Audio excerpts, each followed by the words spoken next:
Hello everyone, I am Onur Arsoy from Computer Engineering Department.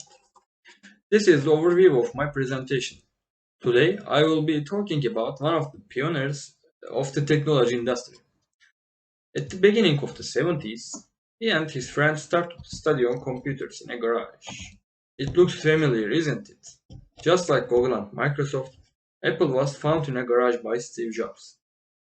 I will explain Jobs' success, whether it is about garage or talent and self-devotion. I have divided my talk into two parts. First, I'm going to talk about his diligence. Second, I will be talking about Jobs' special talents. Now, I will move on the first part. Diligence means that not just work hard for jobs, but also not even think to give up just for a moment. He wanted everyone who worked with him to be hardworking. Steve Jobs didn't become successful overnight. It took years, hard work, determination, and perseverance to build Apple into the company that it is today. When Jobs was on appointment with the brain team of Apple, he said, "Your work is going to fill a large part of your life, and the only way to be truly satisfied is to do what you believe is great work. And the only way to great work is to love what you do." And I think these are the sentences that everyone should take up seriously and apply their lives. We may not be successful like Steve Jobs, but we can enjoy our lives when we are working. Let's move to the second part of my presentation, which is about Jobs' special abilities. He is a unique entrepreneur. He set up one of the giants of the technology industry, Apple, in his garage. He and Wozniak launched Apple I and Apple II, which were one of the first home-type computers in 70s.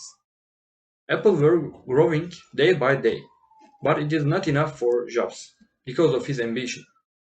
He decided to call John Scully, who were the CEO of Pepsi Cola at that time, and said these impressive words.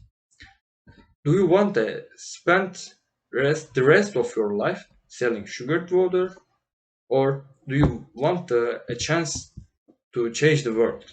After a while, boards of management of Apple thought that Jobs were impulsive and overambitious, and then they fired him.